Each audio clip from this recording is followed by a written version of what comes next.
like there's some old legends, you know. You have a Shadow. I would count Pro God Legend to it. I would put you on that list. Who else? There's not that many, right? I mean, it's a small game after all. But yeah, Yeah, so there's it's not many new ones either. Like the people you'd consider like yeah. Well, it's it's tough to get on that level nowadays. I would say, right? So mostly known. That's the funny part. So mostly known. It was kind of a meme back then, wasn't it? That you were flying Munins all day and you just had this love for Munins, even though they were kinda not that great. Yeah, it's the funny thing is I think we started flying them when I made my corp like 11 years ago, and the reason we were flying them was it was the cheapest hack at the time, and I was paying for everybody's ships, so I just bought the cheapest hack and made everyone fly the cheapest hack, so I could save Oh, money. you were flying it because it was cheap? Yeah, it Oh, was the what the fuck? cheapest hack at the time, but like by far, like by like 80 mil or something. It used to be like trash compared, right? So when you came back the last time, a lot of people thought it's a meme, right? So the Munin got changed, and I'm not entirely sure what actually exactly got changed. A mid slot, did it gain some speed? I'm not entirely sure. I think it got agility, and then it swapped to high slot Yeah. for a mid slot, right? So it got more Oh, tanky. yes. Yeah, it's It was true. only three mids, right? Yeah, true. The high slots changed. Like it had three mids before, so the problem was you could always fit an MWD then two shield extenders. It kind of worked, but it didn't have the EHP compared to other hacks. And then it gained that mid slot, right? So that made it viable. And then on top of it, the ADC, right? Oh, the ADC is nice, yeah. Yeah, so that kind of made it like a viable ship again. And I remember one of our FCs at the time bringing it up, saying, "Oh yeah, mutants are gonna be this shit," and I was very skeptical. Like honestly, I didn't see it become the number one used chip, right? And then someone said like, "Oh yeah, Elo Knight is coming back because of it," and that's I kind of found it so funny, right? That someone would just say, "Okay, my ship is coming back, I'm coming back too." It was It kind was of great. uh, it was funny. I think they even did a shout out or something during the fan fest in 2018, like "Welcome back, healer" or something on the ship stats when the immunity was spiked up That's with nice. Fozzie or something. They did message me. One of the devs did send me a message with the patch notes about the immunity getting buffed and the jump changes, and didn't say anything else. Just sent me the patch notes. Wait, who sent you the patch notes? Just Well, one of the some. one of the devs, one of the Uh, CCP devs, just randomly just sent me that. Nothing else, just that. Oh gosh. Boom, you're back, right? I had to dabble. I had some extra time in 2018, so I figured why not, right? Yeah, well, it certainly takes a lot of time to FC, obviously, right? And I think that's a misconception for a lot of people that want to be like an FC on a big level, like FC in big fleets and all day, every day and stuff. They don't realize how much time it actually takes, talking to people all the time and then, setting all that stuff up. It's not done with that, one fleet a day, 2 hours or something. There's just way more involved. And then also in your case, which is also like why I think you're like a little bit of a unique case, is it's almost like there's a cult following, right? Oh So yeah, like cult of personality or whatever, right? yeah, so I pulled up the your corp history also on stream, so people can have a look. And the in-game stuff, it doesn't tell you too much, but you can see on your kill board, right? So you basically the only corp you've ever been in is Origin, right? For So a very long time with this character, yeah, my main character, yeah, oh, you had an alt that you were active on, really? yeah. In another I alliance? I, I, I used to play. I played like my first couple of years in like Ethereal Dawn and Intrepid Crossing and like all these other little shitty alliances around the game. Right? I Oh, didn't just jump right into being the CEO I for didn't quite even a know. while. But yeah, so what I wanted to like aim for was here to say basically what that tells me is it's more the corp than anything that's getting you back into the game. You know what I mean? So like when you come back, there's this core group of people already waiting for you. So the structure's already there, so you can get started basically, right? A I'm not bunch of sure. people actually resubscribed. I had to go around and email a bunch of people and message people like around. like a mailing it was list. like the old days of trying to hang out with your friends before smartphones, right? Like calling people and Oh, you hey, come called people? play. What the Yeah, fuck? yeah. I was basic messaging people and calling people and things like that, trying to get a hold of them, emailing. Well, the way you say it is like it has almost like this WoW classic feeling, you know? People are like, "Oh, the good old times. Let's get the band back together." Right? I think probably like 65, 70% of the corp is like resubscribed people that were in Origin before that either came from another alliance when I reformed or resubbed specifically for Origin. So Which is something to that. which is super nice, right? Because when you come back and you know you've got that core group of people, I mean, you can already do awesome stuff with like 20, 30 dudes, right? You can already like do whatever. I mean, another thing you were known for, or I think that's the first time I really heard about Black Legion, like in a significant way, was when you guys kind of popularized dread bombs, right? But dread bombs happened before, but I always felt like it has always been that like massive gamble, right? Most of the time, it's like a success rate of 50%. But you guys pulled it off like several times in a row, which then everyone kind of wondered like, is this the new thing? And everyone kind of stocked up on dreads and pushed their people into dreads. And I think that's from you guys, that influence. Yeah, people did it, but not on such a suicidal scale, I think is probably the way to put it. I think during the Halloween war, we lost like 50 or 100 dreads a week for a few months. Well, during the Halloween war, that was actually the first time we ever kind of fought each other, even though we were on the same side. And Yeah. I think I've told you that story before, right? When I was there in Cloaky Bombers and you were there in, was it Nagas? Yeah, probably Nagas or Yeah, I think it Tengu was or something. Nagas, right? And then you land on grid and I kept bombing you, and then you were mad because we're on the same side. Technically, we were both camping. I think it was, what was Progod's group at the time? Exactly. We were camping that station, both of us. And then I warp off a carrier and we snagged the carrier, but then you warp in and kill one of my Recons.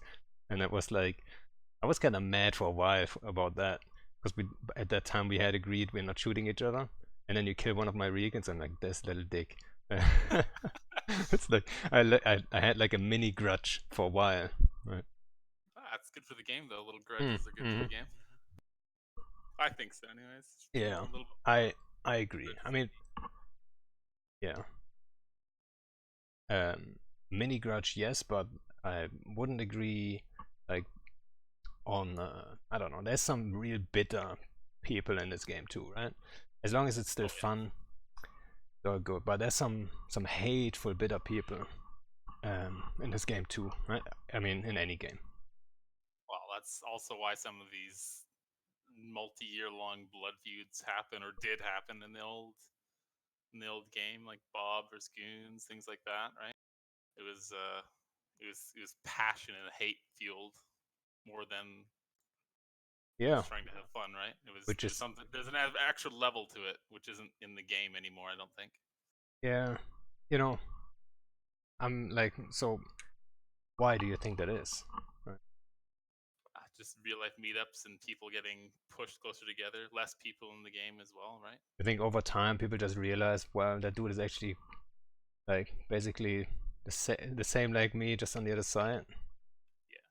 Well, then there's a lot less groups now than there was, I don't know, 8 years ago as well. Like when the drone regions first opened, if you look at the map when the drone regions first opened, it was just full of little cockroach alliances, right? Like 800 to 1,000 people each, but there was 20 of them, right? So you can't talk to all those people all the time and get to know all of those people all around the game, right? When there's like 300 groups, it's just impossible. You'd be just on Discord with 10 people 24 hours a day. Yeah, I mean, the game, like the player base is way smaller now, right? I mean, that's probably one of the big differences to back in the day. It just felt like everyone had their own little conflict going anyway, and everyone was way too busy to even consider like traveling to the other side of the universe to third party on something or like help someone out and stuff like this. And I think that's like one of the big differences to, like, let's say 2012. That's basically where I kind of started a little bit FCing and stuff. Not a little bit, probably started a straight up FCing a lot, but smaller. Yeah, it's get your feet wet, right? But I mean, they nerfed those wormholes and they nerfed jump fatigue and all those other things to get around making the games smaller, and then they made antiplexes, right? And you know how that's another thing about bat phoning and calling people, because the ACLs and antiplexes now can I feel like get around instantly. you're probably the first guy to like agree with me on that, the ACL stuff, like ACL bookmarks, ACL jump bridges, ACL Citadel access, all that stuff. I feel like, yes, it's great, you can use it, it's, feels like it's the right thing to do, but it makes big groups, it gives them way easier time to manage their stuff, and coalitions are getting supported with it. It's just how it is, right? It helps them. Or, everyone is in a coalition, so it helps everyone, you could argue, but I feel like that should always be the big negative side of being in a coalition, is how hard it is to get all these people organized and then having all that stuff. If it was just access to jump bridges and citadels, if it's in your alliance, I think that would be a way different story. Yeah, or the build passwords and standings and all this other stuff. It was much harder. You had to actually go around and do stuff. You couldn't just have one guy log in for 10 seconds and then give you access to the other half of the galaxy, right? Yeah, exactly. I mean, it happened just, I think, yesterday. GOTG is fighting PanFam. We are not fans of Pan. That might still be one of those grudges that's going on, us versus NCPL and stuff. But like, they just set us on the ACL, and we can travel through their jump bridges if we want to, right? Which is kind of feels wrong. Yeah, and there's no penalty, right? Because I'm sure from what, like, Fountain to Branch, if you use their antiplexes, it's probably like what, 15 jumps? Yeah, kind of. Around there. There's a lot of big Yeah, regional Cloud Ring. gaps, plus like, cause you can use an antiplex to the edge of a regional gap, and then use that huge, like, 20 light year gate or whatever, and then get even farther and farther and farther, right? Yeah, it's like, I think it was 23 jumps total to get into the middle of Tina, right? So it's even a little bit further. Yeah. So yeah. If you went normally, like in the old days, you'd have to use. I mean, there was bridges. They got rid of the bridges being in the same system, so you only had one bridge in the same system. Yeah, but which is nice. if you had to go by gate, it would be like 50, 60 jumps at least. Because Tenal is like, what, 5 regions from Fountain? Yeah, Cloud Ring, Pure Blind, Fade, Decline, Branch, and you've got Steel, yeah. Yeah, it's a little bit, I mean, even though it makes our lives easier, I think we, like, probably most FCs would agree that it's overpowered, and it shouldn't be like that. Alliances should have access, and then maybe add just a little bit fatigue onto the jump bridge. So if someone has a red timer, they can't jump it. Right? Yeah, or a separate fatigue, or even one thing I suggest was like polarization, like wormholes. Like if you go through it and then go back through it, you can't go through it again for 5 or 10 minutes or whatever, right? You can't just keep. That would make sense. Yeah. Could you maybe turn up Elo's volume and remove the spinning background? All right, I'll do that. Thank you. Have fun. My quality control, BB. Say something again. Is he loud enough now? Production value. Turn Elo up. I'm sorry, guys. Oh, it's probably on. I had him a little bit quiet on. It's probably because I yelled when I spilled my water. Now it's too loud, I think. Down. All right. I shrieked. He probably turned me down. Yeah, I kind of suck at this. All right, say something again. Hello, testing, and it's probably better now. I imagine. Yeah. Is it better? A lot better? Shit. I hope you guys were able to hear at least what he was talking. You just had to concentrate. I should read all these messages. I just see. Was the background There you spinning go. before? I didn't even notice. Was it spinning or something before? Yeah, no, I've like got this like ship spinning like thingy, and I just Oh, put that's it as a actually pretty background. good. So it's something in the background, you know, but it made people dizzy, I guess. That wasn't the end of the world, hopefully, with the volume. All right, Doubt it. where were we? We were talking about what was it? Oh, I said polarization on them, like a wormhole mechanic on the antiplexes would be interesting because a lot of people use them to jump back and forth for like, let's say you're doing like it's for something like an entosis timer. It's you should have that sort of advantage, I guess. But if you're going all the way up and then all the way back down, right? Maybe it's some sort of fatigue or polarization or something would be an interesting way to stop you from going through it. Yeah, I think even if I wouldn't even go that far. You don't even need that crazy mechanic or whatever. Like as long as you can't jump it with a red timer, that would be something. So you cannot like take a Titan bridge and then right after take like a jump gate or whatever. Or maybe that just minimal fatigue. Doesn't have to be much. Right? Like if only it like takes you 2 minutes or something. It's not even you don't need that much. And then on top of it, why can't people still jump it when they're tackled, That's kind of weird. Oh, it's like a normal gate. Yeah, that's kind of strange too. It's a normal gate. It acts like everything like a normal Stargate, except for the fact that you can smart bomb it at 0, which you can't do on gates. That's one thing that's cool about it, I guess. But yeah, it's really annoying when someone goes through it. Unless you hick point them if they're in a capital, then they can't go through it. Just like a normal gate, right? But there's a lot of cool tactics with them. When we killed those two Ragnaroks like 3 weeks ago or 4 weeks ago, we had our dreads docked in a keep star in Wicked Creek.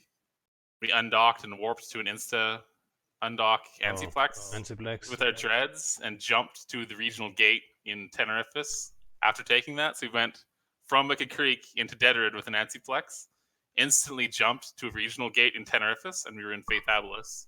Yeah. So like in 60 seconds, we went from Wicked Creek to Faithabilis. Yeah, when we have our supers deployed, for example, in Iridia, we are setting our jump bridges up kind of similar, right? So we can, if needed, get our stuff still through an Antiplex and stuff. I mean, at the same time, though, we can get caught on that thing too, right?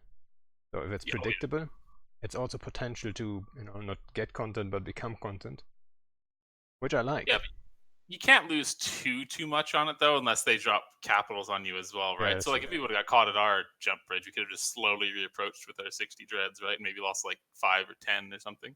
But how big is the radius of the thing? Like the structure it's quite big actually. Yeah, that's. Otherwise, I would have said, well, if it's a trap, you might just have like 3 or 4 boson titans, and you. Oh yeah, that would wipe you out. If you can get bosoned on beacons and bridges quite easily. Yeah, well, trust me. Yeah, why? Did it happen before to you? Yeah, we almost had like a max mutant fleet wiped out on a bridge as we were landing on it. Ugh.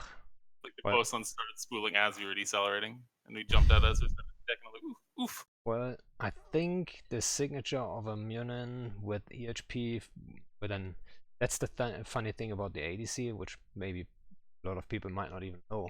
You can't activate it in warp. Yeah. So if you get caught in warp, you're in trouble. If you get caught just after warp, you might just ADC and then your signature combined with it might just save you a couple ticks to jump. But if you get caught in warp, yes, Munins are soft. Pretty soft actually.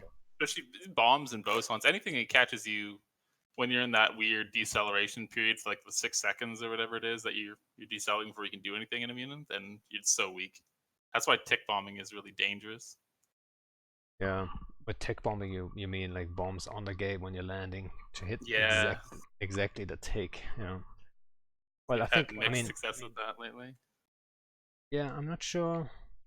Doesn't the Munin have just enough EHP to tank one solid squad?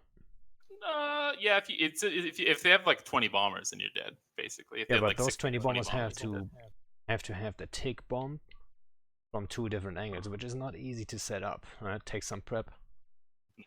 it takes 5 minutes to set up or whatever. You can't like chase people around and get ahead of them and do it. You have to kind of be waiting for them. Yeah. So a lot of people tried it in Blackout, and it's much easier to do now if you notice their bomber characters in local and whatnot, right? Yeah, no, you can dodge it again. Now that you mentioned Blackout, though, like, so overall, what did you think about Blackout? It was nice for hunting and stuff, but I think anything that hurts the population of the game is bad, right? So I'd rather have a harder time hunting and an easier time getting intel and have another couple thousand people playing the game than go on a killing spree every day, right? It's just healthier for the game. Yeah. Maybe it's this. They want less money in the game and less faucets, right? But maybe that's the wrong way to go about it. Maybe just reduce the value of the anomalies or whatever, right? But you still want people in space doing things. That's where the content comes from roaming and gate camps and doing stuff, right? If there's not people in space doing things, then eventually you're gonna have some sort of decline, right? Which we saw, I think. Yeah, I agree, like, completely. That's exactly what I kept saying when I did, like, these FC chats on my own. I was talking about Blackout and the Sino changes and all that stuff. And I think the Sino changes, a lot of people panicked about it, thinking, like, the cap warfare would be gone. I'm like, I see a good amount of potential in them, too, right? If you get a Sino in up, you'll be way more comfortable fielding certain stuff, even your own caps. Right? You might just bring long range stuff or whatever, right? So I think it goes both ways. And the Sino changes, even though they went a little far, I think the Sino changes were good. But yeah, Blackout, I felt like the exact same way. Right? I was hunting all day. I mean, that's probably what I do 99% of the time. Hunting raw cards, hunting all kinds of stuff. Way easier with no local at all. But I'm still totally against a full Blackout. I think a delayed local, which has always been a like a theory, I would say. I think that would be the best middle ground. Yeah, something like if you come out of gate cloak, as long as you're in gear gate cloak, you don't appear in a local, or you have like a small timer after a wormhole, depending on the size of like the wormhole. Like a C2 has less of a local delay when you jump in than a C6 or something like that. Like you jump from a C6 into 0-0, then you don't appear for 5 minutes or something, unless you change Yeah, it. so Stuff yeah, like I'm not that. sure about the wormhole thing. I think that's wormholers requesting that one. But I think a Well, 5-minute, in general, a 5-minute delay would be nice. Let's say, let's say you get a 5-minute delay. If you put up one of those new structures, like an observatory, which is, engageable all the time, then you can cut it in half. So 2.5 minutes, and that would cut all the bots out. I mean, literally all the bots that are worth like running, like botting nexus and stuff like this. This would never be in the game ever again. Right? Nobody would I don't do know it. anything about bots, Pando. Huh? You don't know anything about bots? It's memeing, but no, there's so many ways to go about it. And I think delayed local will be good, or if you could have a capital constellation instead of a capital system, where you have only that systems have local instead. Blackout except for your constellation capital, right, or whatever, right? So you can have a nice little place to store your new members, and people can do stuff safer. Or, for example, something in the range of like polarization modules. Polarized is you're sacrificing something for a big advantage, right? You're sacrificing all your resistances to get more damage. So if there was something you could fit to your ship, or even just make polarized weapons, just keep you out of local or something like that, that'd be interesting. Or you want a mod to keep you out of local? So now you But- have to fit a cloak and a but you- local, like a But you have to sneaky mod? sacrifice everything for it. For example, like if it made it so all your resistances were 0, like a polarized weapon, you warp in, you open a sign on your recon, instead of having 100k EHP on your recon, you'd have like 20, right? You're sacrificing something to get a gain, right? Whereas with a cloak, you don't really sacrifice anything except for scan res. Something in the extreme range like polarization would be pretty sweet. Well, you could then refit and stuff like this. You know what I mean? So I mean, yeah, but then you have to refit, launch a depot, or bring a Nestor or something. You're still trading off stuff, right? You still appear in local instantly if you unfit it or or whatever. There's still trade-offs, right? There's a lot less, there's no more combat refitting in Eve like there was back in the day. There's a lot less trade-offs, a lot less tactics, and the more complicated you make something, the more people fuck it up, as you know. Well, I have a saying that goes like, "There's always that one guy." You will always find that one guy who fucks it up. Yep. And then that's the thing, right? There's less and less things these days that reward player experience, right? Yeah, I mean, definitely. I mean, giving us any kind of tool like that.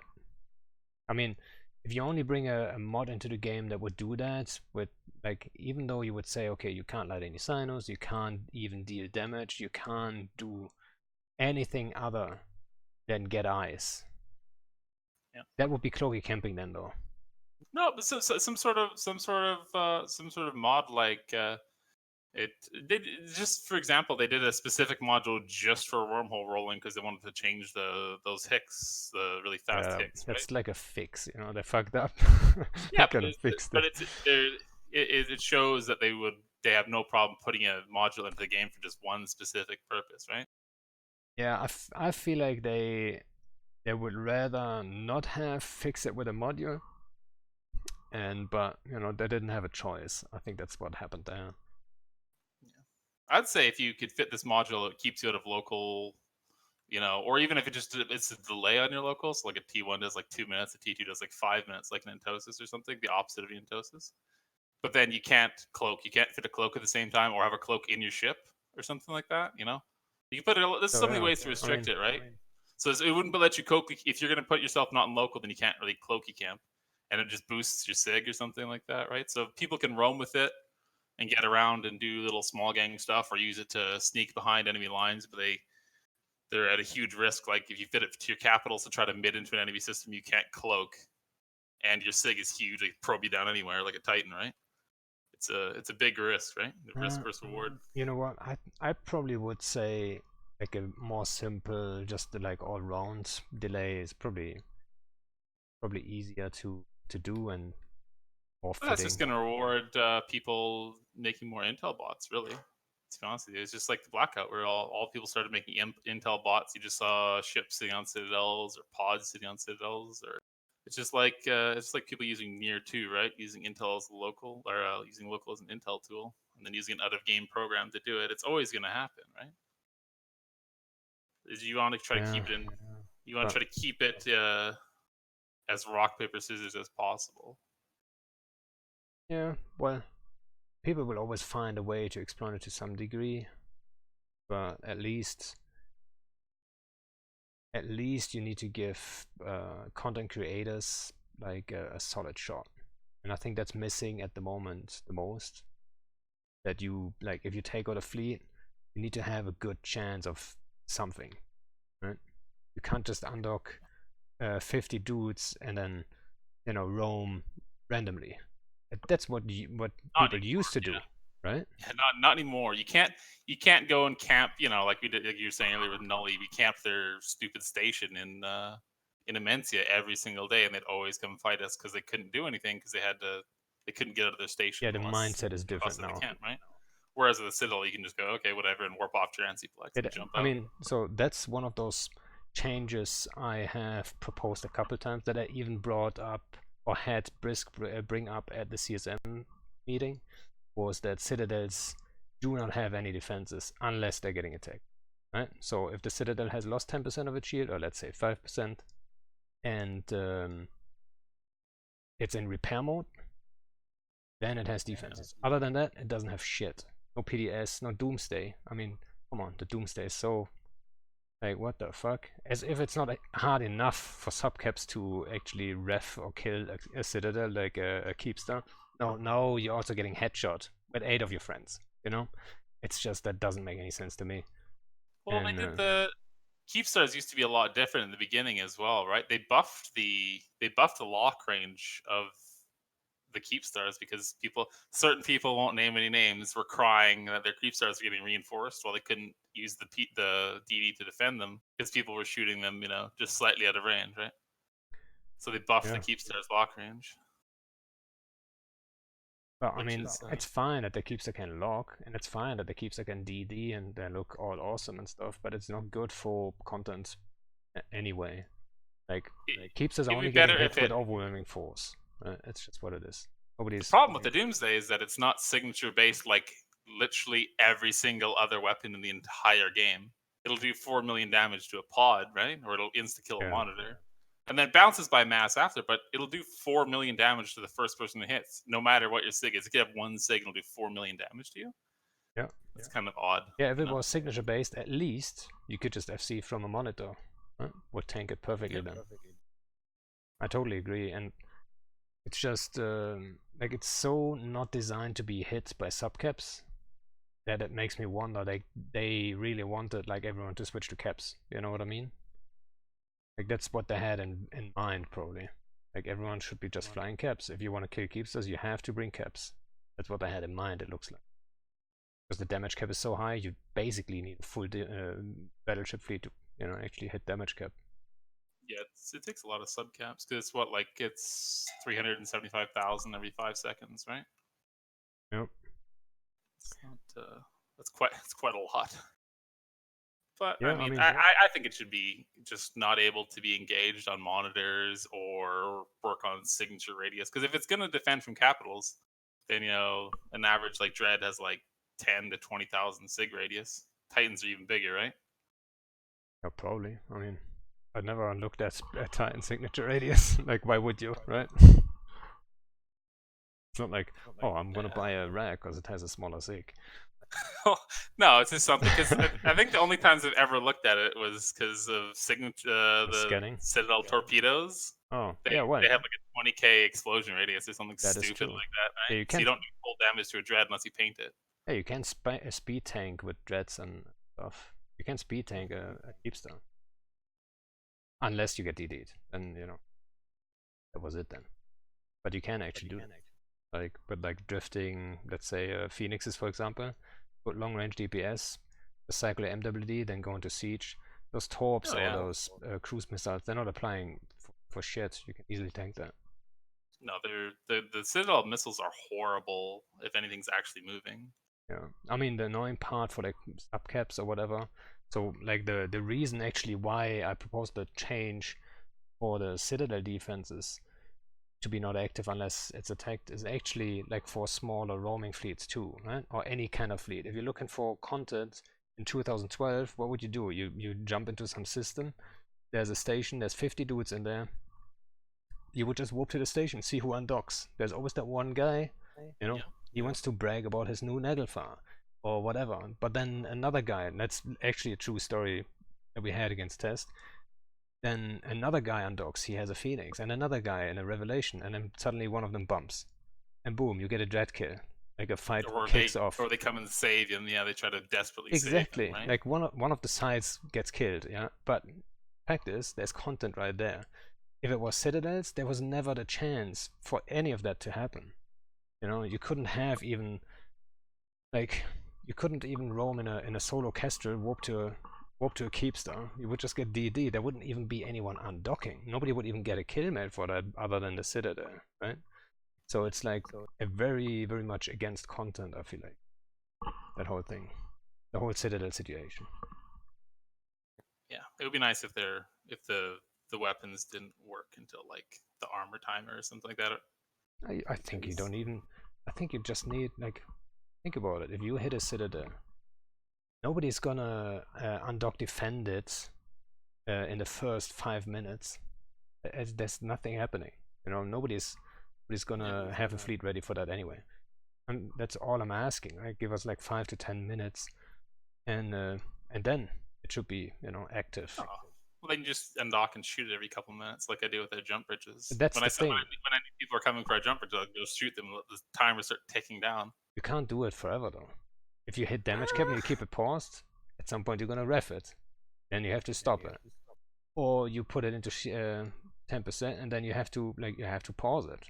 Right? So you have to have at least a certain amount of damage on it.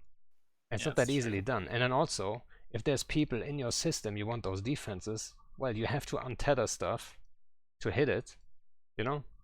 Guess what's happening? That's a potential for conflict. Fight then, yeah. That's more. Yeah, you can't really shoot a Citadel with its own guns like you could with the tower, I guess, right? Yeah, No, that there's a would be lot of dumb. there's a lot of different Imagine. balance passes they should try and have a little go at, right? They kind of showed their willingness to do stuff, and then surprisingly enough, they showed their willingness to roll back a change and go back on their stuff, Wait, right? the Which blackout? seems to be very yeah, and they didn't say Wait a they always said it second. wasn't permanent. I think that's misunderstood by a lot of people. The They always said it was blackout. gonna be permanent. No. The blackout was always meant to be temporary, and I always understood it like that anyway. It was never meant to be like forever. But they're showing their willingness to try crazy things, which I like. Things. Yeah. And that's what you said, right? You like it too. Yeah. That they actually show the balls to actually make some significant changes. Yeah. They got the balls now. They just need the brains, right? Yeah, right.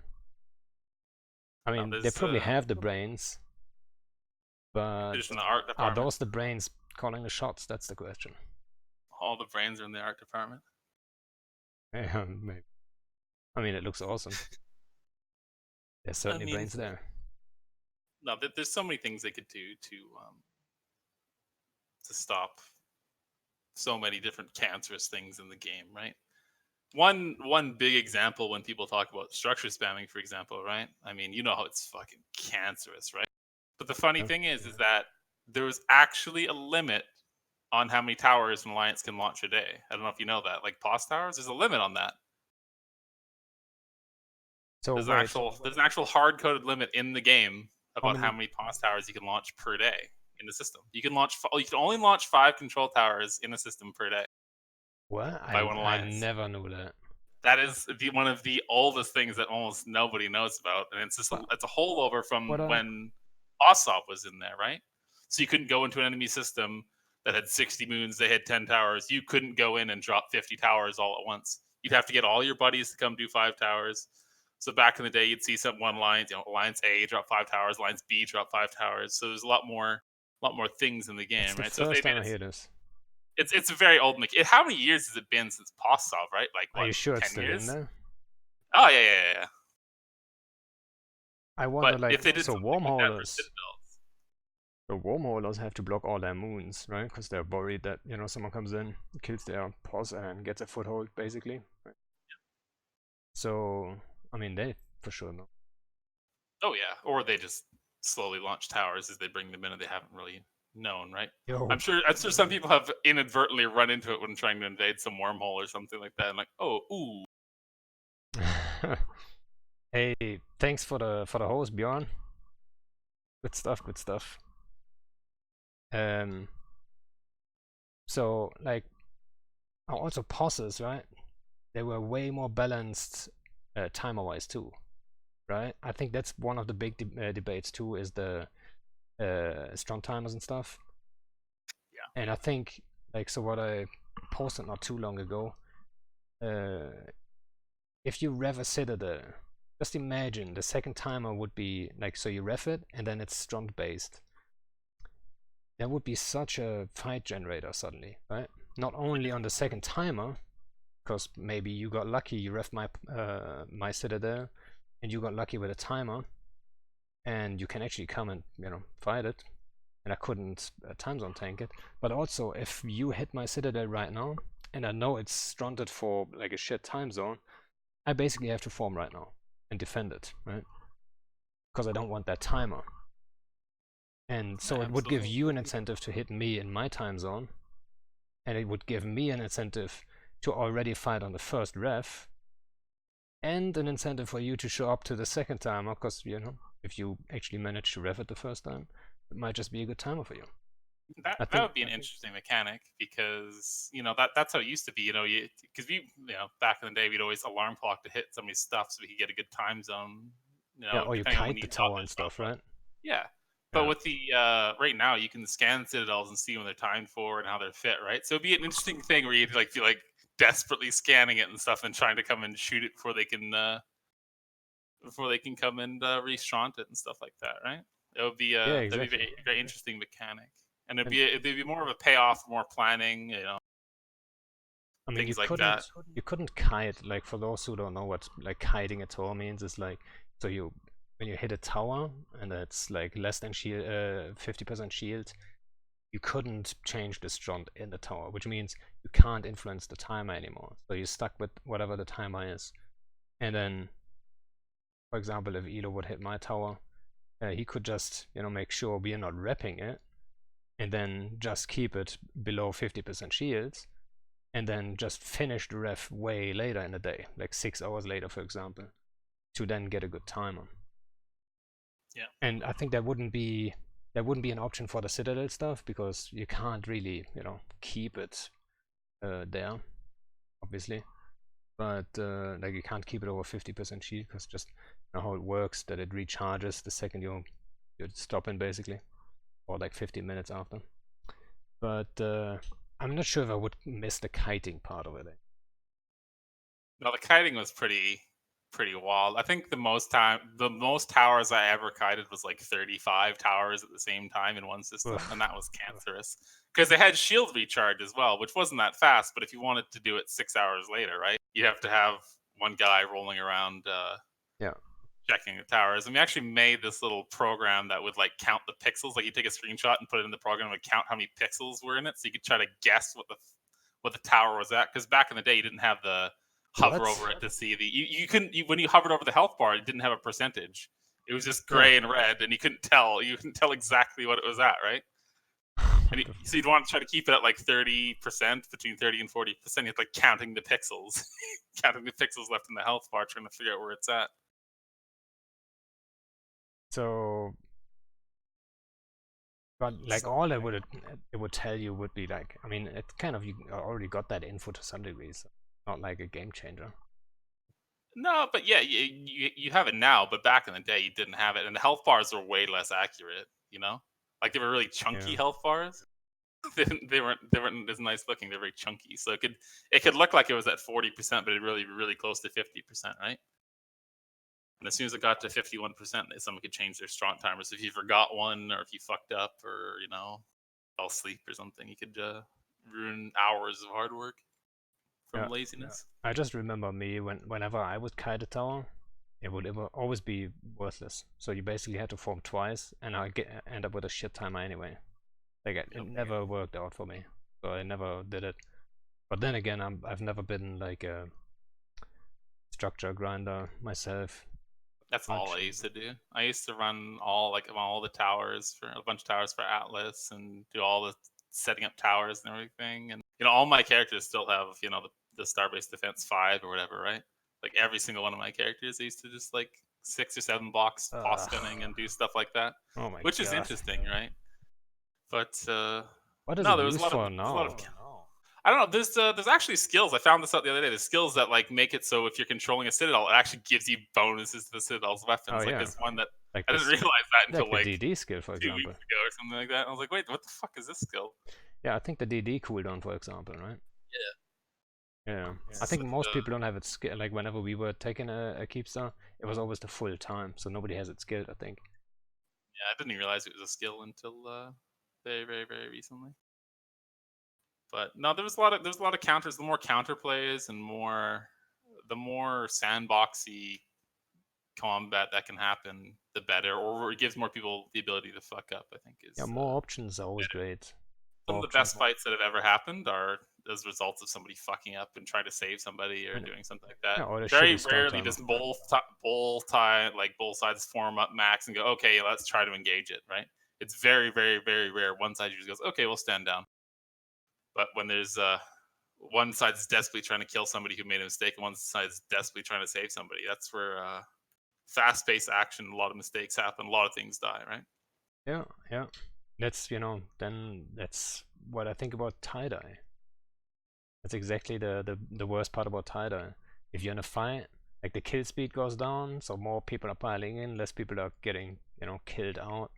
But also the pace of a fight is just way lower. So, like, an experienced FC, like, for example, you would fight in Munins versus another Munin FC, you should on paper have an advantage, but that advantage is way smaller because the reaction time is just perfect. Everyone can adjust It actually everything. takes longer because yeah. you can see how the yellow box is in ADC easier than in no tie-dye. Yeah. Or podding people. I get so angry when I see people pod people when it's like 10% tie-dye and your guys are, instead of shooting the primary, they're just shooting somebody's empty pod and they go back to the 0 tie-dye saving system, reship and jump somebody back in. Oh my god. I think there was one time where I looked at the kill board after and we killed somebody. 30 seconds later, somebody killed his pod, and then 1 minute later, we killed his ship again because he'd already reshipped and jumped back in. Yeah. This is so angering, right? Oh, did you check out this Hadean stuff, the server stuff? Like, are you aware of that development stuff? Server tech stuff. Like the thing with this new missile thing Yeah. testing. Yeah. So basically, right, it's a crowd-based operating system. It would also like apply to like server tech. No, I'm not saying this is like the holy grail of Eve and that's gonna fix everything or anything. If it ever gets into the game, it would be probably like 5, 6, 7, 8 years. Right? So, but that's not the problem though. That's not the fundamental problem with why tie-dye happens, right? That's not the fundamental problem with why it happens, right? It's because they can only use like their side can only use one core, right? So they have the nodes, like the nodes they use for like the reinforced fights are just juiced up nodes with one single CPU core in it, right? well, yes. So if you could somehow split it up like that, you could just use more cores anyways. That's not really the issue, right? There's technology you could use right now to make tie-dye go away if it was possible in the infrastructure to do that. It's just not possible right now. The thing is, yeah, so I think they would have to rewrite a lot of stuff to get multi-threading and all that stuff, whatever it is, right? But what I wanted to say, that's the problem, right? No, yeah, what I wanted to say though is like if they ever like fix it, for example, with new tech like this Hadean thing, or like if they ever rewrite their code and actually get that extra server power on, they might just be able to get the server performance to a level where you can't really create tie-dye. Meaning the kill speed is so high because so many people are on grid, you'll never be able to get like as many people you would need to create tie-dye onto grid, which then means, I mean, that would be a game changer, like literally. Yeah, the difference between a tie-dye, like for example, let's say like you saw a super cap fight recently with no tie-dye, right? I've had one of those in branch, and the difference between something happening in tie-dye and something of that scale happening with no tie-dye is huge, because very often the people are dual boxing or triple boxing, which becomes much easier in tie-dye, especially for the FCs. But when everything's going at normal speed, it's a lot different. It's a lot different. And I Takes think it like, because even with the fact changes now, imagine before, if 10% tie-dye, you could fax rep and reps would land pretty quick, good reaction time. But then fax nerf happens and 50 Titans are fighting 50 Titans, 2 get volleyed off the field, and then one dies every 60 seconds just a DPS. And yeah, I think in that fight, Snuff versus G2G, in theory, Snuff should have they should have lost everything basically, right? Yeah. But and I mean, maybe not lost everything, but let's say they shouldn't have traded as well as they did with the numbers they won field. I was actually surprised at the end how many GTG Titans died, and I think that was down to FC experience and simply the skill of their guys, being ready to go and all that stuff, and being able to trade decently for what it was in the end, right? Oh, absolutely. In tie-dye would have probably been different. Go into it as well, right? Oh yeah, in tie-dye, that if tie-dye would have hit that fight and it would have got down to 10%, that fight would have lasted forever. Like you would have been able to wait for your dudes to get home from work, get online, go a couple mids up to fade. Yeah. Pan people would have been able to fly over from drone regions. Everyone was on the way, right? So Horde was already in system at the very end. I'm not sure. I think they wanted to hit GTG. Like we didn't know, but they would have been on the Snuff side then, I guess. Because who knows, right? Well, I think I read a ping saying, GTG Titans to kill or whatever. But it's whenever you're using your capitals, especially when it's something like, for example, when I'm using capitals in Chinese time zone, I have to be very aware of when the Chinese time zone ends is, right after the server reboots, which is a long time till downtime, right? Yeah. So, I mean, downtime can save you sometimes, but sometimes it's a long time until downtime, right? Yeah, we had that problem like when we were outside, even when we first joined coalitions in general. It was always the problem, right? If you get pinned down in Tidi, that's it. Like, bad guys are coming. Yeah. Just launch your shuttles, dude. Crashes it. Classic. Alright, so we talked about the Citadel stuff. So what about Haw guns or soft mechanic? Like, what do you think about like Haw guns in general? Or like changes in the soft mechanic? What do you think about that? Gosh. Haw guns are interesting. I like the changes they made to the Titans. That's one of the things I like, where the damage was like what, halved, I think, right? But yeah, like most people did complain though, it's the application, not the damage, right? Yeah. And I agree totally. I mean, 2 times, they're still alpha shit.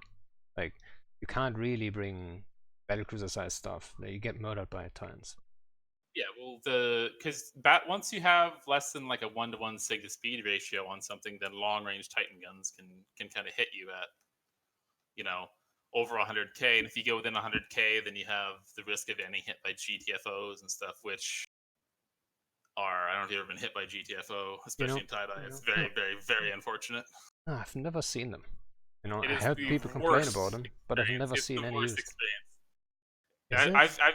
I've been hit by GTFOs so many times, and especially in Tida, it's the worst because every single person who gets hit by it goes to a different spot in the system randomly. Oh, what? So, I thought you. so it's not like you all go together somewhere. You all go to a different spot, and you got to meet back up at the mall and then get back on grid. So you have to regroup the people that were off grid, try to evac the people that didn't get hit by it, go back to your dudes, regroup, and then go back on I grid. had no idea. I thought they all, spawning in the same spawn.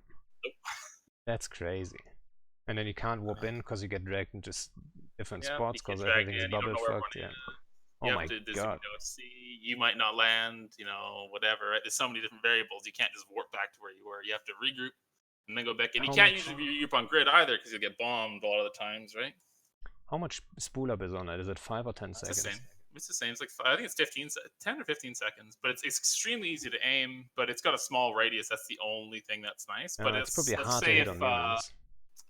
It depends, because if you web somebody's FC and they slow down, right, or scram them, they slow down, you can hit them easy, and you don't really want to hit their whole fleet either, right? You want to hit a good portion of their fleet, especially their FC, and then you have the rags to clean up. That's crazy. I had no idea. I gotta be land in different spots. Be back 1 sec. Sorry. I'll be back in like 2 minutes. All right. God bless. All right, guys. If you've got any questions, let me actually see if you actually did have, because I didn't read. Obviously, I didn't read anything. Otherwise, I would have noticed the sound issue at the beginning. Get rid of fuzzy stuff. Well, I think the approach to the soft system is actually quite okay. The idea behind it is good. Just the overall thingy. Also, guys, thanks for the subs and stuff. I do not have any sub alerts on this. I use a new thingy and I forgot to add all this stuff. Might be a good chance to do it.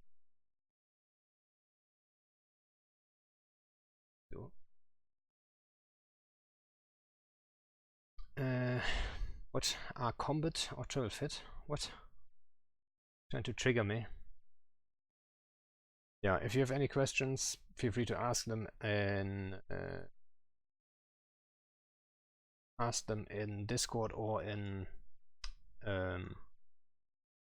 Twitch chat. I think like we're probably gonna go for like 20-30 minutes. I don't want to drag it out too much. I think usually an interview or like a chit chat kind of session would be like around an hour and a half, right?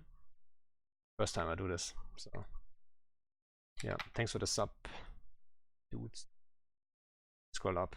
Thanks for the sub, Finchy, the man with the best intel. Or maybe not the best, but the fastest. And then obviously Shiny Boy and Crackit. Welcome, dudes. Hearted. Blackbird, Zahnweg. Blackie. Alright. Hope you're all doing great.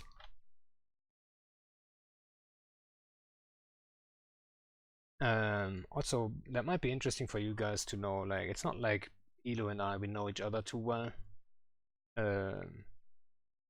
We've courted maybe like, I don't know, 4 fleets or so.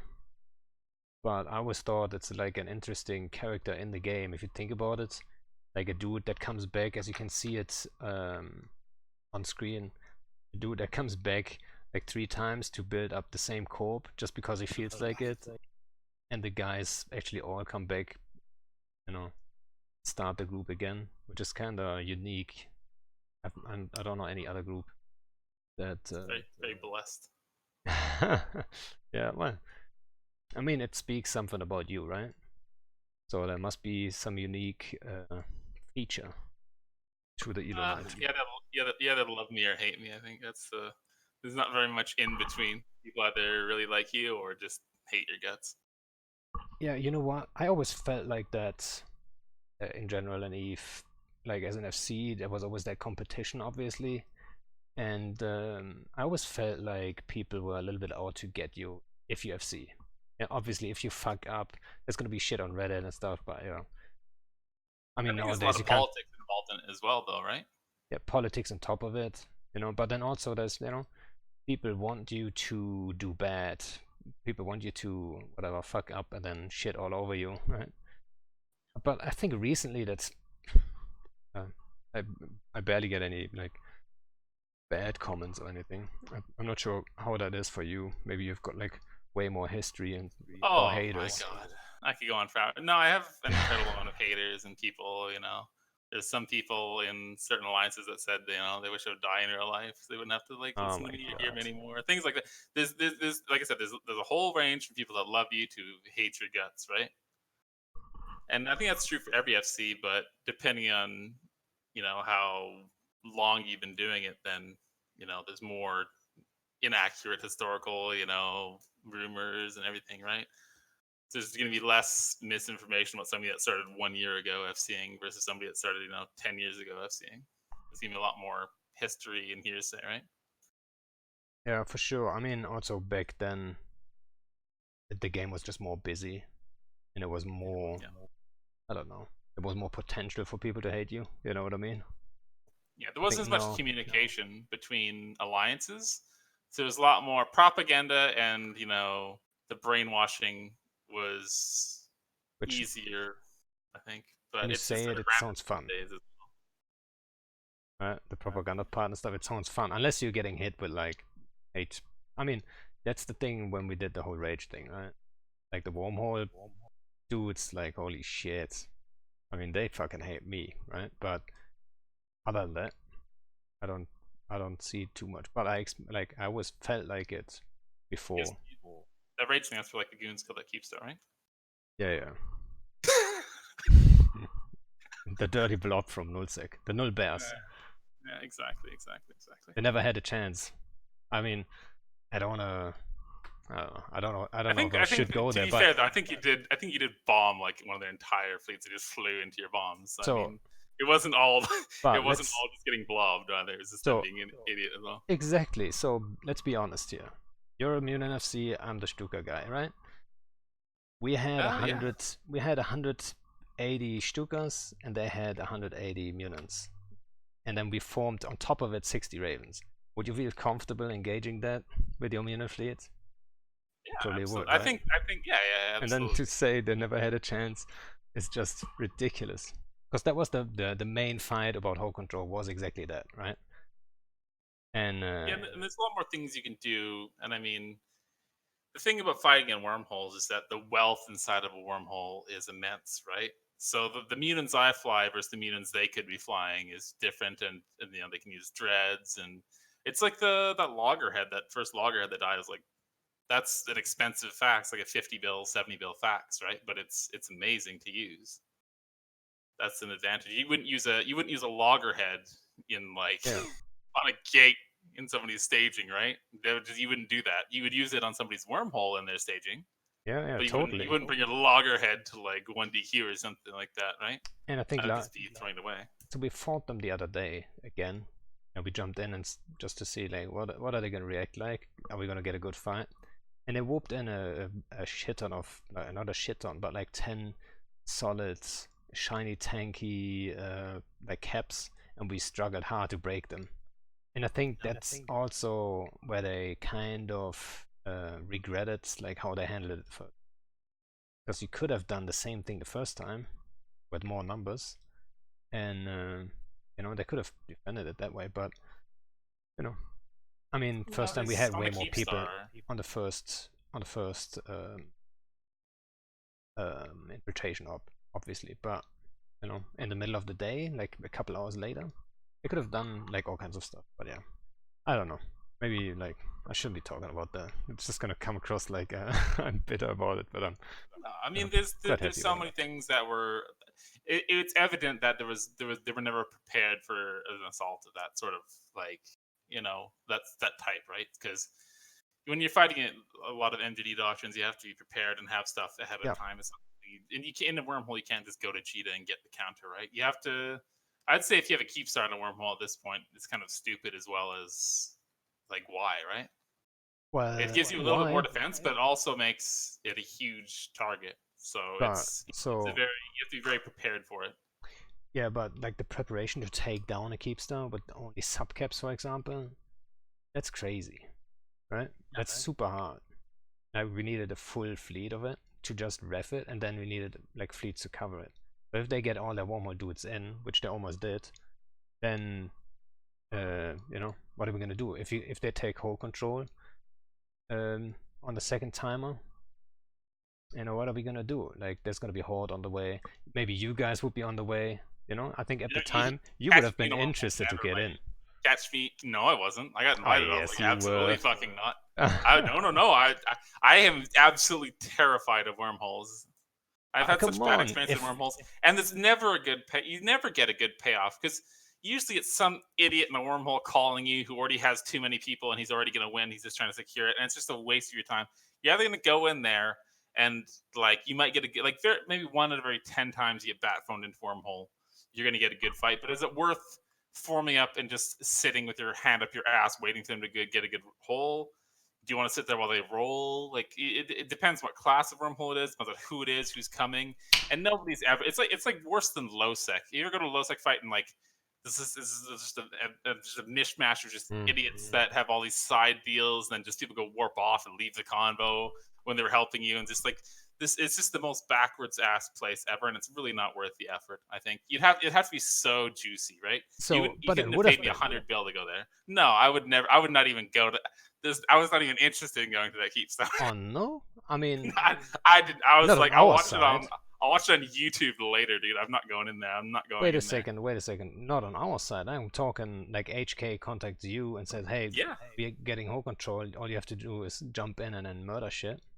All you got to do is simply form up your fleet, go to where the hole is, then hope we still have hole control. And if you don't, I know that's problems with it.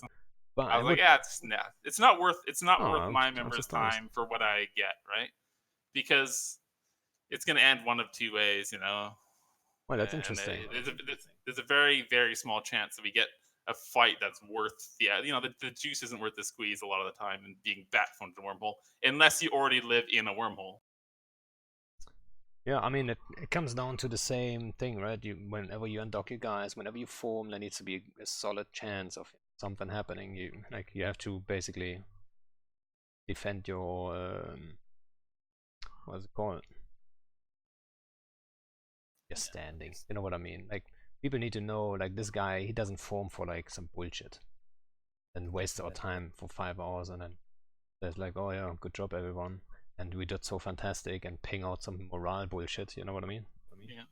Yeah, and you know what happens if you do sit there for 5 hours and you never get in, and you say, "Okay, guys, thanks for coming." And it's just that's what happens a lot of time. Then after the 5th time you've done, you have to start tricking your guys. No, guys, it's not a wormhole. It's not a wormhole. No, guys. And you start bumping your fleet on the wormhole and scrambling everybody so they can't leave, right? Yeah, it actually that actually happened to me. Hard Knocks was actually evicting someone with a 4 desire. I forgot what it was. Someone, right? And we knew they were holding whole control. Like they had a doorstop with just 1 battleship, and we know, like I probed the battleship, so I knew exactly the position. So we warped the command destroyer on top of him, jumped him off, and then tried to get in. But by the time we landed, because it was such a long warp, he got back and then, rolled the hole just in front of us, because we didn't have a scram on the command destroyer. But yeah, I had my dudes formed and we were getting there and all that stuff, and then it was a waste of time, right? Prime example. And I think we did everything right beside that scram. You have to be really careful with that kind of thing. That's not something you want to do very often, right? And it's just the fact that people go, oh, people do it in wormholes all the time. Well, that's the kind of game that they're accustomed to, right? You can't take people that form up in a fleet, take 15 antiplexes, get a fight, and get home in 2 hours, and get them to sit on Wormhole for 5 hours and expect them to have fun, especially if it doesn't turn out right. You have to kind of know what kind of gameplay your members want and try to cater to that gameplay, or they're going to leave to somewhere that can. And that's going to become more evident, I think, over the next year in the game, where people are going to keep figuring out what kind of gameplay they like and continue moving to groups that can give it to them. And the small useless piece of shit corps are going to die like they deserve, and that's just the way of the game, right? There's going to be more mega corps with actually based around FCs again, rather than these useless shit corps that don't do anything. They don't have any they have a leader that doesn't know how to play the game, but they really good at recruiting. And they're an alliance that has FCs, but their corp doesn't do anything by themselves, right? That's the weirdest thing to me, like alliances that are led by like some dude that doesn't even undock, really, right? Or and then, their CEO doesn't understand or doesn't know how to play the game, or their corp doesn't have an FC, so when they want to do something, they have to wait for an alliance lead, right? So where's the corp, like, what holds them together other than the fact that they're just in a corp together, right? They have like no... Yeah, I think that's like a good example. I don't want to shit on anyone, but a good example for that would be like MC, right? They only they only had like some leadership that were just there because they have always been the leadership, not willing to drop it to some FC. So nobody was like developing new talent or whatever to then actually get content going, and it was just a social group at some point, I think. And I'm saying that from the outside. I'm like, that's just what I'm reading, right? I think that happens to a lot of things. It makes me happy every time one of those groups dies, or one of those corps merges into a corp that actually has... No, I'm just saying, it's shitty that there's less groups, right? But it's better that they're going to be putting the people into groups where they're actually going out and doing stuff, because the more people in, like I said every time, the more people in space doing stuff, whether it be doing exploration, mining, ratting, roaming, gate camping, the more people that are in space rather than in the station, the better. So if they go from talking on Discord all day and playing CSGO, and then instead they're roaming around with 20 people, then that's an improvement for the game, even though there's less groups in the game, right?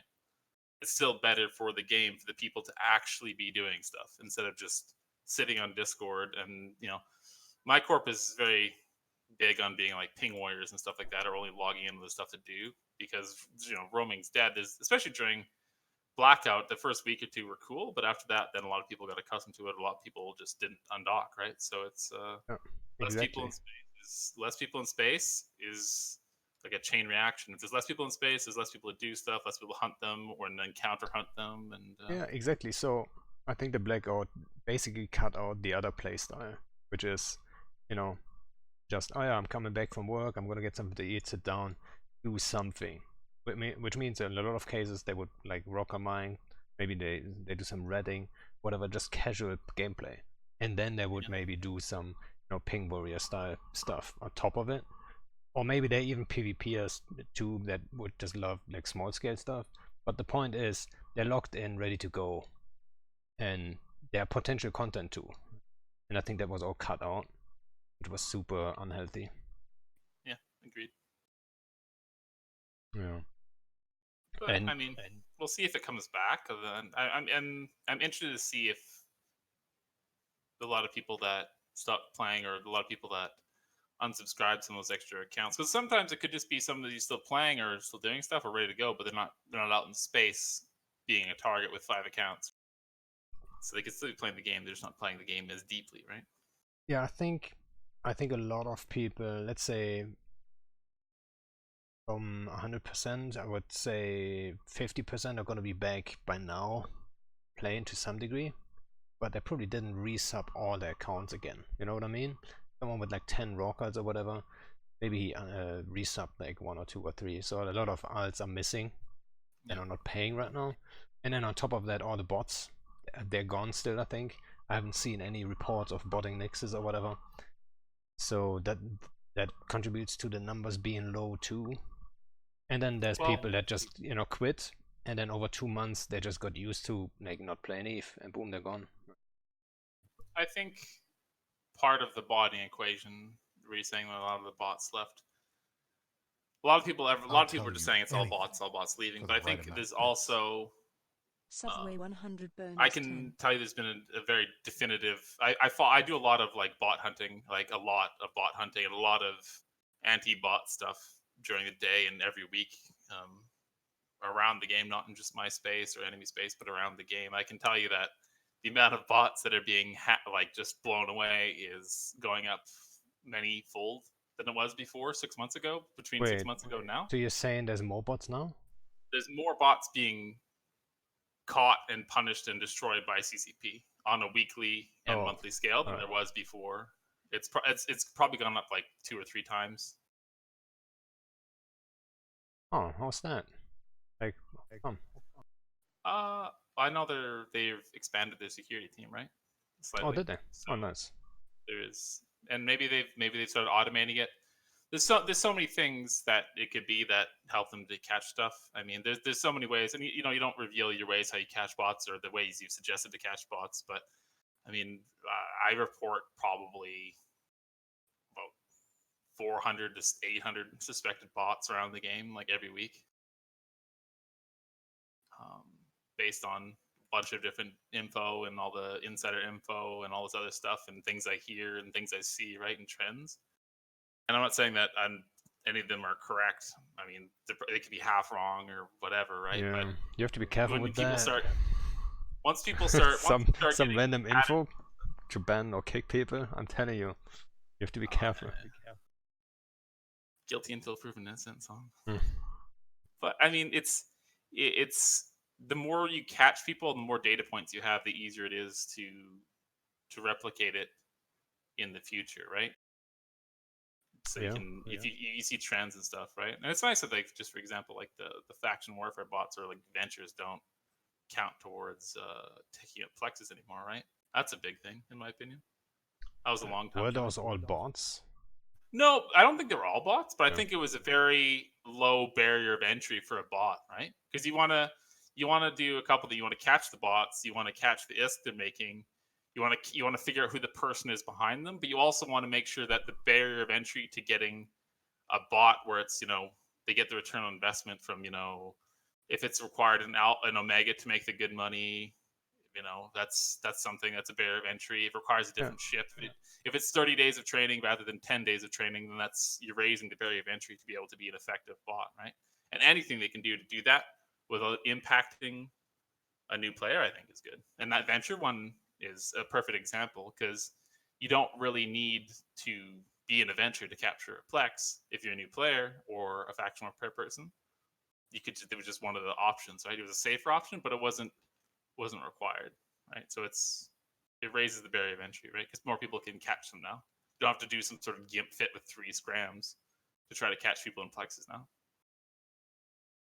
Because you had to really gimp your fit to catch a venture bot, right? But you couldn't really. You could either fight a venture bot or fight nobody because you couldn't really fight anybody else because you had to gimp your ship so fucking hard to get into a small plex and catch that bot that you couldn't actually do normal PvP. You had to go run off, change your ship, and come back. And it's not a guarantee to catch him either. Oh no, definitely not. The thing. No. I mean, that's the thing. Also, like if. Like there's bots and there's bots, right? So the Nix botting situation, it's more like the stuff I was talking about that I feel like the bots aren't back yet. That's the Nix situation. Yes, there's probably a lot of bots already back with like subcap stuff. I'm not sure, Ishtas maybe or so. And then the Murder thing. Healers, yeah. But I haven't seen any reports of like botting Nixes.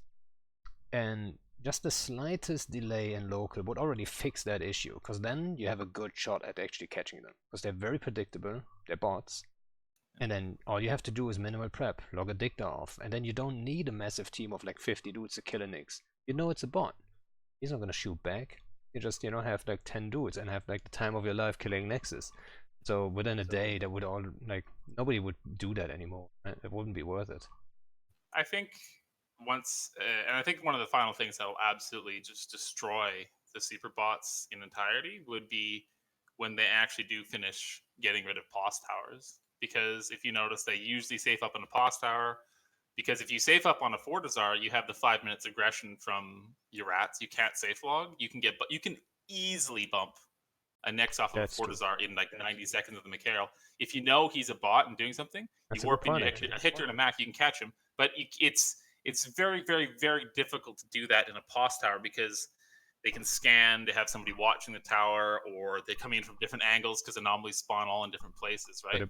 Yeah, so they would have to have a keep star for all their bots. Yeah, exactly. You'd have to have a keep star in your ratting system for your bot, and that is like once again raising the barrier of entry for a Nyx bot, which would be one of the the high. I'm assuming is one of the highest producing ISK per hour bots there would be, right? But that Yeah, if you I guess. notice them, almost every bot you see, they have some sort of either a Corp tower or an Alliance tower or Blue tower, something that they safe up, and they safe up on towers as opposed to Fortizars because they know that they can get bumped off easily. But once that option is removed from them, then they're going to have to be much more careful. Much more careful. No, I never thought about that, to be honest. That, that's the reason why they're using the pauses necessarily. I always thought, like, I don't know. I mean, it's way easier to have the bubble in between a pause than a Fortizar. Right? Because they can go from anywhere else, and they can have somebody sitting on the. They can have somebody sitting in like a just pod character, just sitting in the tower, right? Yeah, sure. They can see if you drop the bubble. That's their safety, but like a bot doesn't. I mean, like the bot warps anyway. Like he doesn't have a second bot giving him intel about his pause and then change his behavior. Well, it depends, right? If somebody they could just make it so, and I've seen this where if you drop a bubble on somebody's tower, then their Nyx will jump out or whatever, or the carrier will jump out. But then you can see where it jumps. Like so where does it start docking? Well, does it have a sign up? Well, yeah. Now you have to time it. Now you have to time it. You go kill the Sino and then you log in the dicta.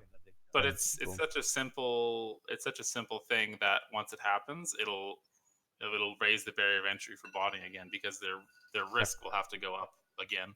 You can lose your 15 bill super every day if somebody's prepped, right? Somebody comes into the Blops group and a Macarial, they have logged off in the system. They know you're botting there. They have a broadsword Macarial. They just log in and bump you off. Yeah, you can't stop them because if you detether, then they can tackle you. Yeah, and like I don't have to tell you, but like if you know there's a Nyx reading and you have a good shot at catching it, even though you have to be super prepared and all that stuff, it feels just twice as good to catch a bot than Nyx. So people would go to that extent. Like if there's a botting Nyx and they can catch it, they will catch it. Like that dude is not gonna have an easy time reading. He's not gonna have any ticks. Yeah, people are gonna be in his system probably all the time. It's gonna it's gonna be a tough life then. Right? I think it's a much sweeter kill when you know that it's somebody being a piece of shit, right? Definitely, yeah. But that's way more fun. There's not really any good reason to have a pos tower in the game right now, other than the fact that pos guns are bugged and you can anchor a Citadel 1,000 kilometers off a pos and defend your Citadel with the pos guns. So you can have Citadel guns and pos guns defending your Citadel on the same group. No, so we used pauses also as an offensive tool to stage times. Yeah, because it's easy to put up, and it was actually nice as well because the ESI endpoint for the alert for somebody anchoring a tower in space was broken for like 18 months. It was. So people couldn't get alerts from their alert. That's why my toes never got hit. Yep, it was I broken didn't even know. very recently. It's fixed now, but it was broken until very recently. So nobody would get the notifications. Like you get the mail in game, but people in the Discords don't have their bot telling that, okay, but somebody anchored a tower here, and you go, oh, that's an interesting spot for a tower, and then you go, oh, okay, something's coming, or we should go kill that, or whatever, right? Like we just anchored some to have like forward spines, just bridge, and it kind of it's the only use that I could think of right now. Yeah, there's that's about it, right? There's not really anything else for it. Well, yeah, so I mean, it really depends, or if they just didn't, there's got to be some way to. I mean, they could. I'm sure they could do some sort of limiting, but they're not going to mess around with it when they're going to remove towers, anyways, right? They're not going to try to make it to mess with bots when they just know they're going to remove them in 6 months or a year or whatever, right? So I we just have to wait for that day. I'm not sure if that's still the plan, to be honest. I think they're like looking at it, and then I realized, oh shit, that's so much work, so much dev time. Let's just push that to the very back end, and now they have like a massive list of stuff they want to do. Hopefully, they should have a massive list, which has priority over that. And now they're, and they might never reach the POS stuff. I mean, I wouldn't say never, but maybe not in the next fucking 2 years, 3 years. You never know. Maybe it's just too much. All in all, it's a minor blip now, right? It's not a huge priority now. But I think all the things that were required a tower before, you can use in Citadel now, like manufacturing and refining and everything, right? So there's not really any. Yeah. There's no need for bosses. People aren't required to use them in day-to-day life, but they are used for some things, especially botting. Oh yes, no, that you said Citadels again. Another thing, obviously, that people talk a lot about is asset safety. So what's your take on asset safety? Really depends. I mean, it's interesting that in wormholes everything is dropped. I think that asset safety is good and bad in the fact that it makes people fight wars longer, right? Because if you know that even if you fuck up, or your members know that even if our members fuck up, our stuff can still get asset safety, then you're more willing to try to fight in a war longer or stay in there longer, rather than, okay,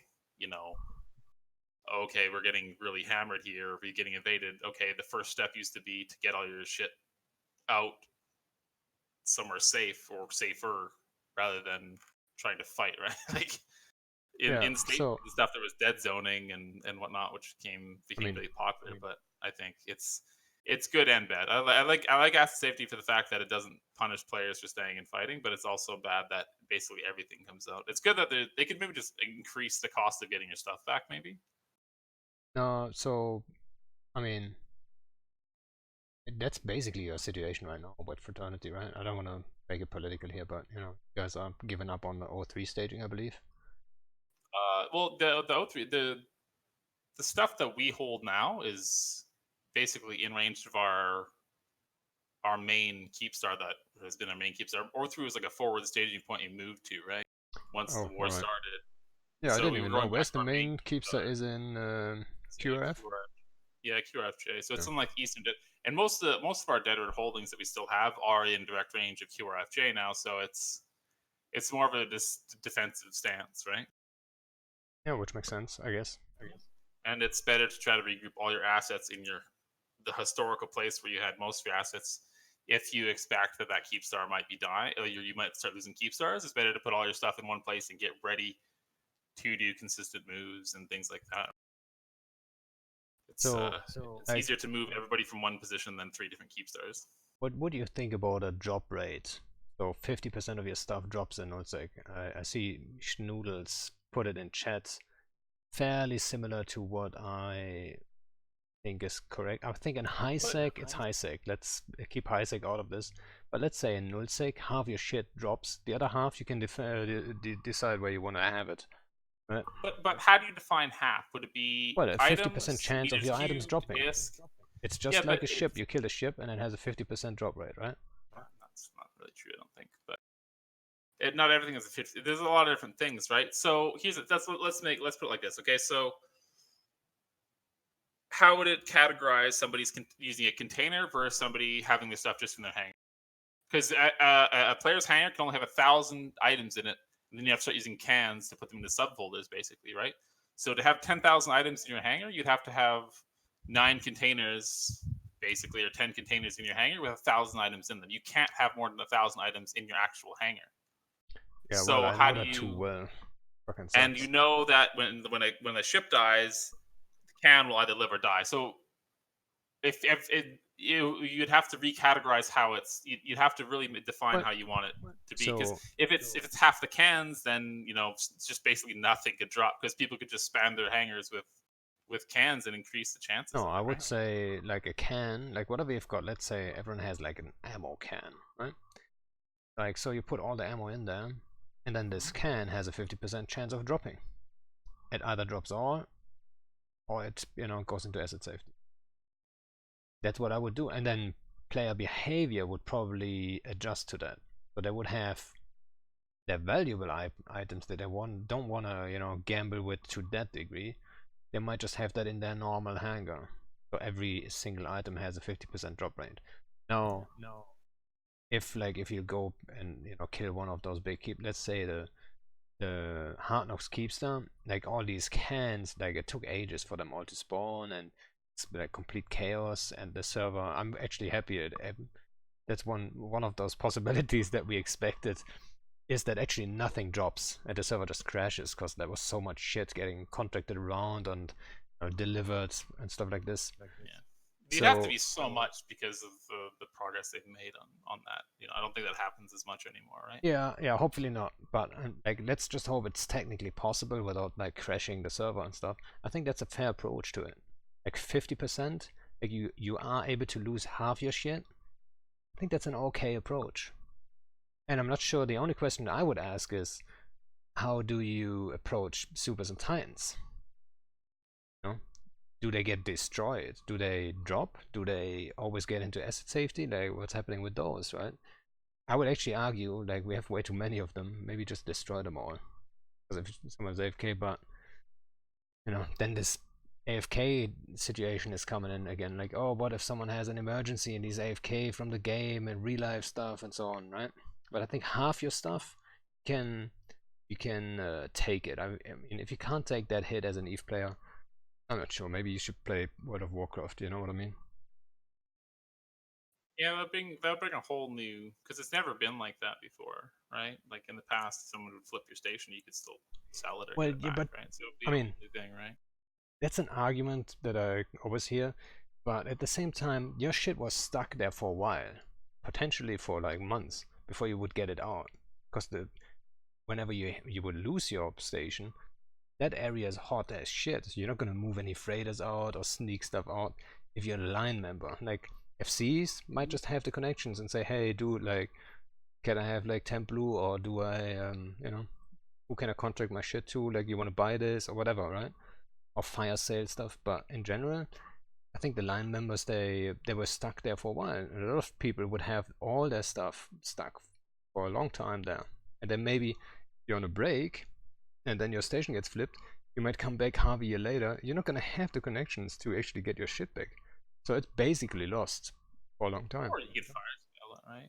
You could always sell it for half, right? Somebody's always going to buy it for half off. Yeah, right? true. Whatever. But that's still getting half of your assets, I guess, right? It's still something. It's some sort of asset fire sale, just in a different way, right? I think if they did that, then they'd have to. I think if they did where they did the assets dropping, then they'd at the very least they'd have to get rid of the ISK cost to retrieve your assets then from the ones that did get asset safety. Then it would be a good trade-off where if half of it dropped, then half of it should become immediately available at the asset safety station, right? Because you can't have everything just punching you in the dick, right? You gotta have some sort of you gotta get something back from it, right? Yeah. So getting something, that's also the approach of it. Like, if you kill a Citadel, you now actually get something, right? So you haven't killed a lot of Citadels in Wormhole space, I think, right? But it's a complete different feeling. I'm telling you. Like, if you ref a Citadel or finish a Citadel in Wormhole space, and everyone is just sitting, even if it's just a Raitaru, right? The most worthless Citadel there is. There's always that potential. Someone had something funny in there, Might just be a couple of domies, like in our case. That was the first time I killed a Walmart Citadel. It was actually a Raitaru. I stumbled upon it and just decided, like, hey, let's have a look. And it's just some domies dropping, like some random stuff. But I had 50 dudes and they all had a good time just because of that drop. It was just, something different. And I think that's missing from Citadels in nullsec and lowsec at the moment. Sure. Right? There's something to be said about that. It really depends. I think there'd be a lot of different ways you can make it work, right?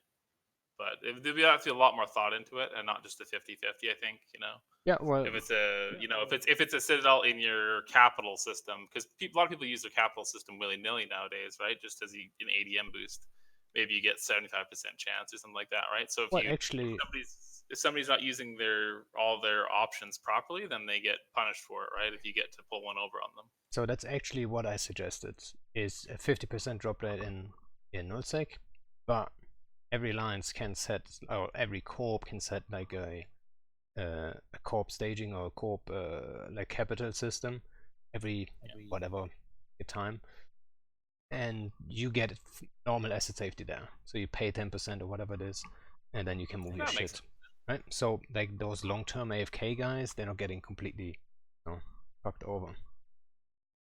Yeah, like I said, there's a lot of thoughts and a lot of angles you could put into it, but it's definitely a good way to start going. It would make it more rewarding than just the salvage of exactly. Citadel, right? Salvaging the modules, which can add up. It does add up if you're killing a lot of Citadels. But come on, that's one dude salvaging. You know what I mean? If you grind down a Fortizar and you have like 100 dudes, like that one guy who says, "Hey, I just salvaged 2 bill," like nobody gives a shit. But if there's like 1 bill in shuttles dropping, you have a happy fleet, which is kind of funny, right? Yeah, because it's a funny story. Everyone goes back saying, "What the fuck," you know? Yeah, there's a lot of different ways, but making things more rewarding is great. Yeah, I think there should be some better reward. Yeah.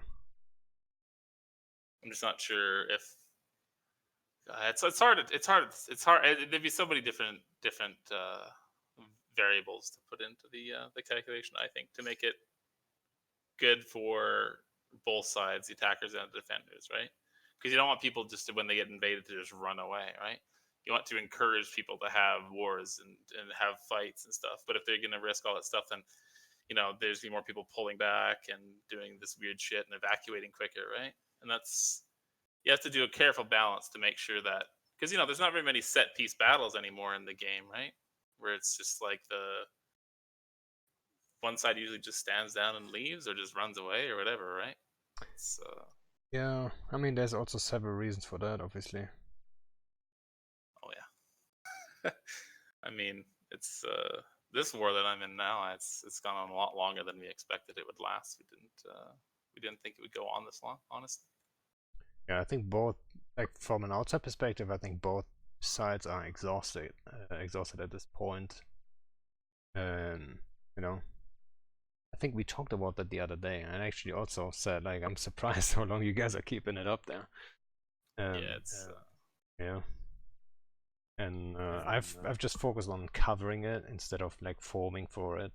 But at the same time, every single time I see a 5 mutants versus mutants, and like, why don't you guys bring like one wing of Stukas? Like, just, it doesn't even have to be the most effective Stuka fleet, but just to threaten it, that would just be such a advantage. It really depends, because like you gotta make sure you have the available people too, right? And you gotta remember that a lot of the communication we're doing is in 2 or 3 languages at the exact same time, right? So coordinating, I mean, like for example, like the people we fight, they all can speak English and communicate in English. Most of the members and stuff, right?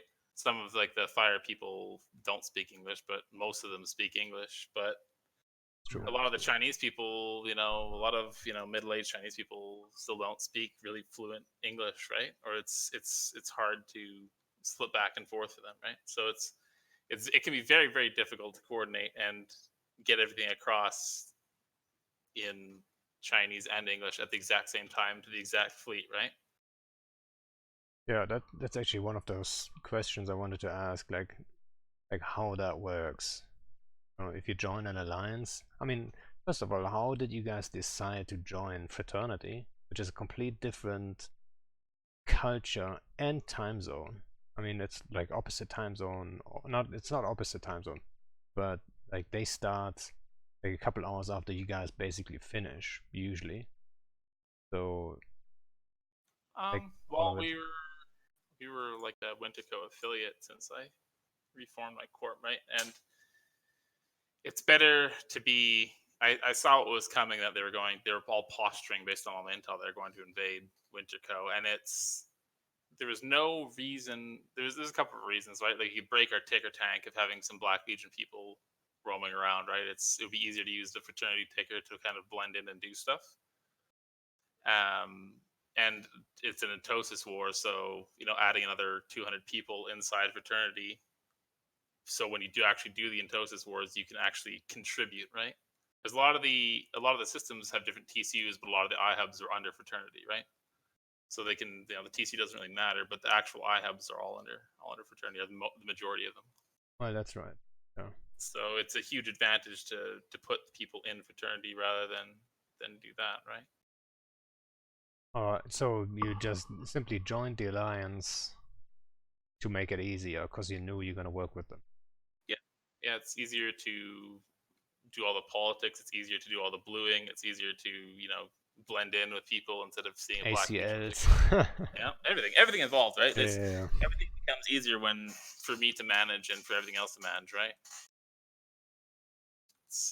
I didn't even think about that too much, to be honest. But yeah, but the Entosis was a big one. A lot of the Origin character people run Tech 2 Entosis links, and a lot of people at the beginning of this war was using Tech 1 industrials to Entosis and stuff. And the difference between a Tech 1 and a Tech 2 Entosis is probably the biggest differences between Tech 1 Tech 2 in the game. It can be the make or break on a timer. Well, yeah.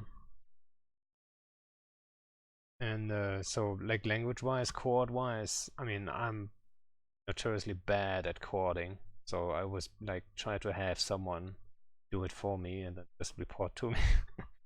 But like, how do you do it, like with someone like with a group that's like mostly Chinese? You always have those like 2 or 3 guys that can do the link, or depends on who's or you just wing it.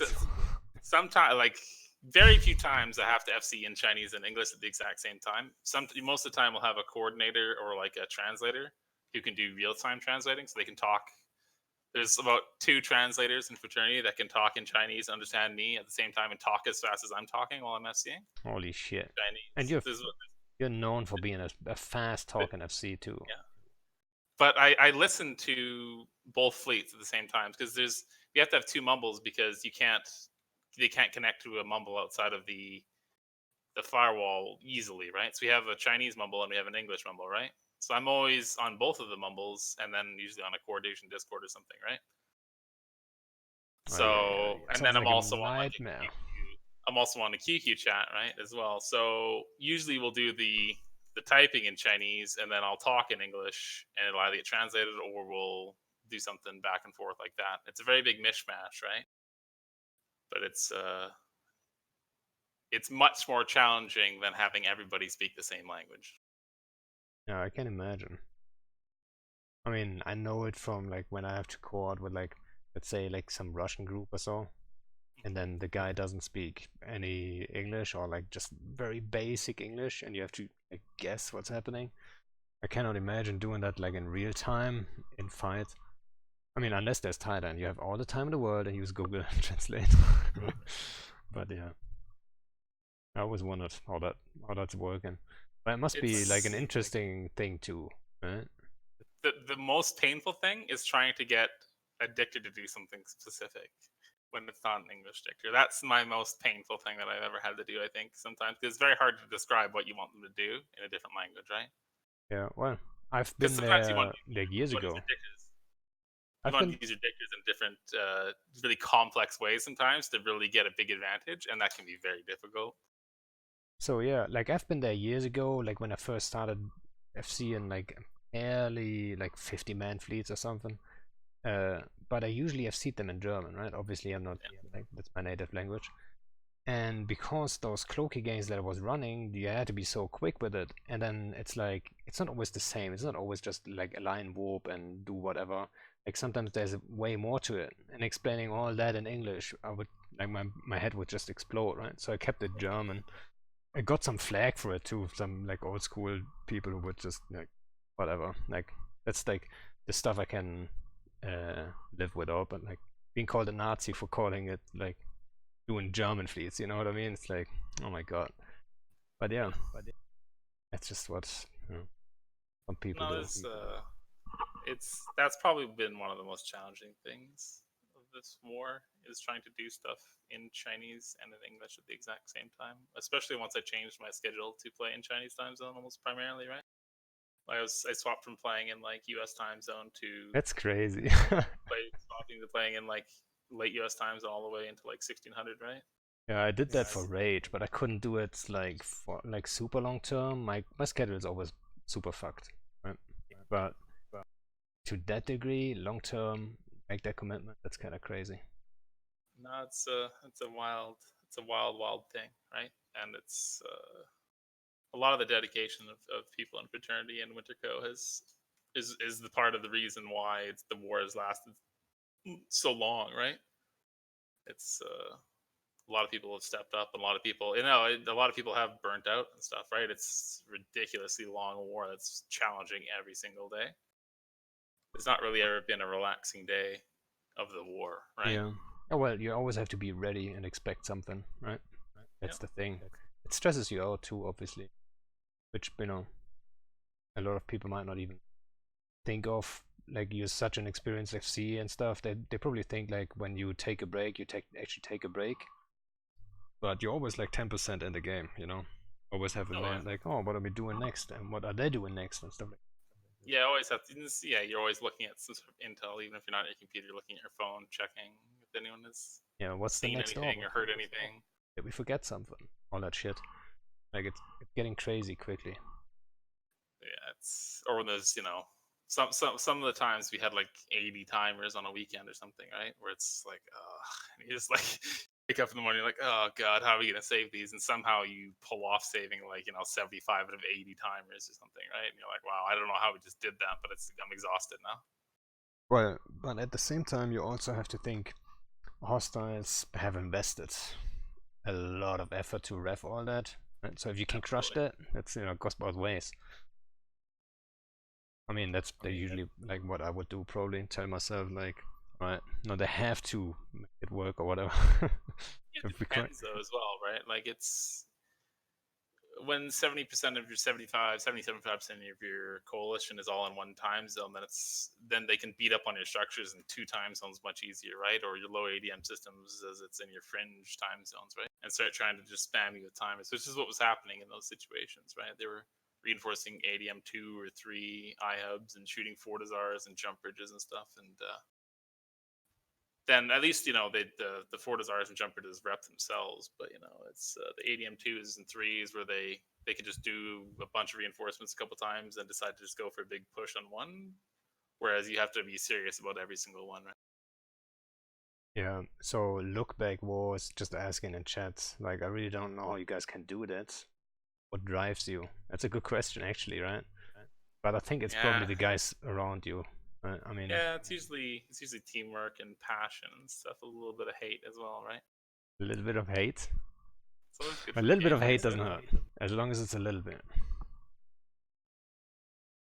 It's no, sometimes you stop and like, what the fuck am I doing, right? Like when you're doing something and you've looked and it's even like sitting at the PC for like 10 hours trying to save timers, and you're just like, what am I doing right now?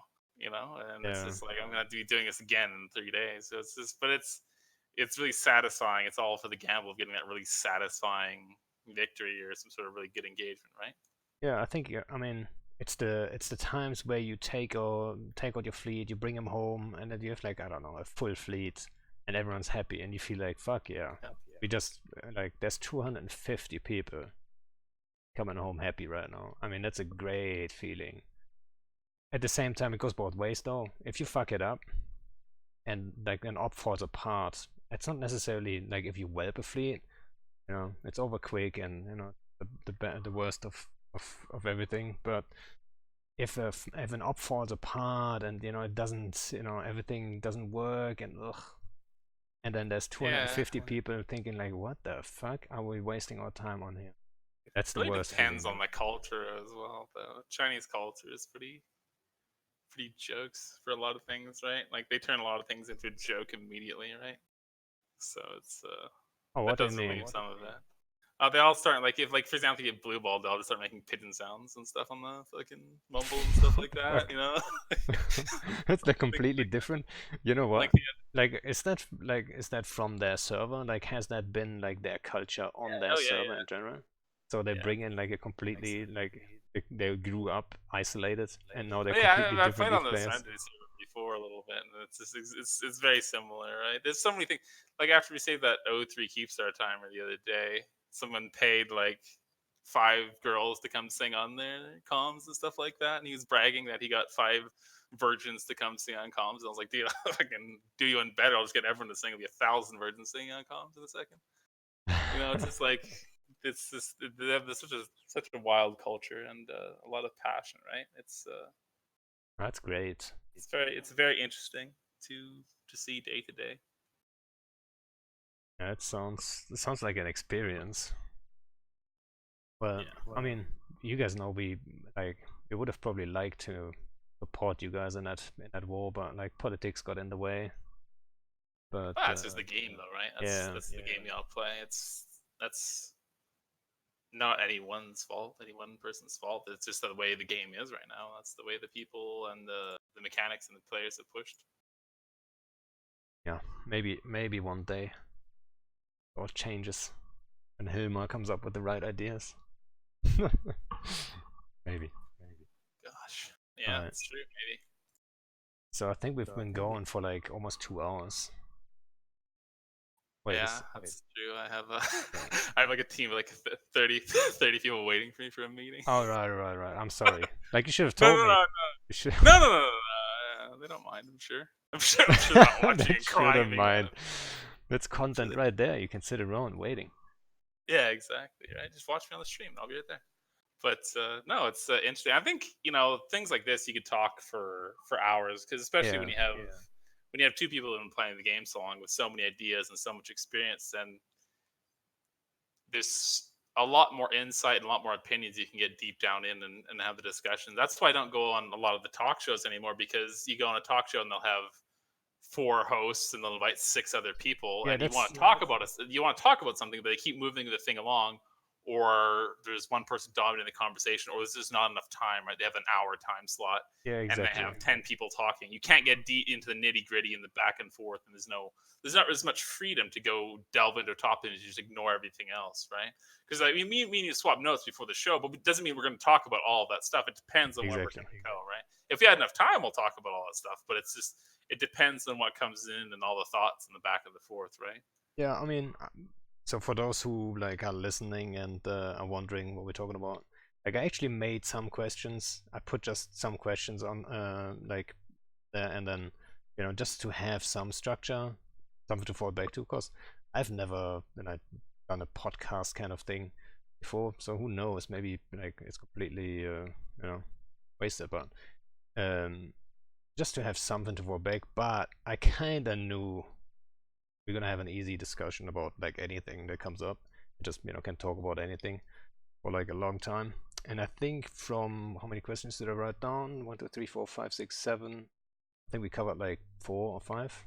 Yeah, but it didn't. Like I didn't have to ask them. It was just like the most obvious things that we would be talking about anyway. No, I think it's a good idea to get people on and try to get more insider info. And I think, and I guarantee some devs are going to watch it and get some insight as well, right? It's just it's very hard to get people in and get their opinions and stuff. And if all you're doing is watching talk shows, then you're only going to get the agenda and rushed along, and you're never going to get into the nitty gritty, right? Like I think when you invited me, I said, "Yeah, I know." We might just be there for like 10 hours or something. Exactly, that's the first reaction when I said, like, "Yeah, I'm gonna like let's talk about this and this," and you're like, "Oh yeah, we're gonna be stuck here." Yeah, and that's why like I like the one-on-one format, right? It's just like we don't need that many people to talk about stuff. Yeah, I think it's the way to go, because when especially with FCs, everyone's going to want to have their peace of mind. You could maybe get away with 3, I think, maybe, but I think the one-on-one is the way to go until you start getting through a lot of people and starting to get more viewpoints out there, and people can see everyone's angles on stuff and thoughts and stuff, right? And then you can start revisiting, and whenever there's a patch, you can revisit it, or after things change in the game, right? Yeah. All right. So let's cut it out here, and then like thanks a lot for showing up. You know, Yeah, anytime. I said actually when you were AFK, I actually told people like we don't know each other too well, to be honest. Like how many Not times really, did we no. talk? Yeah, we did maybe like a handful of fleets that we had to core together, but most of the time we weren't even on the same comms or anything. So it's just, you know. No, it's very rarely. I think we've definitely fought against each other without talking more than we've ever fought together or But coordinated. also that, not a, right? also that, not a whole lot. Like I can remember maybe 3 fights we fought each other. Yeah, it's been very few, I think. Yeah. That one time you caught a still... shit ton of Aurochs.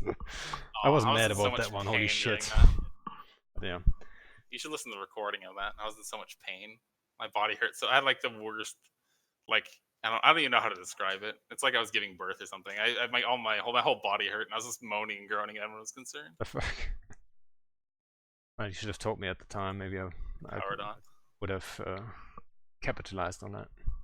But yeah, didn't have the numbers at the time. But hey, all right. So thanks again, and I hope the guys on stream enjoyed it. And yeah, maybe we can do it in another time. Oh yeah, you let me know. I'll come on anytime. All right. Yep. Thanks a lot. To and also thanks to the guys subbing and whatever, the bits and all that stuff. If you want to get notified, join the Discord. Yep. All right. Thanks everyone, and see you guys around.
Stylish on the outside,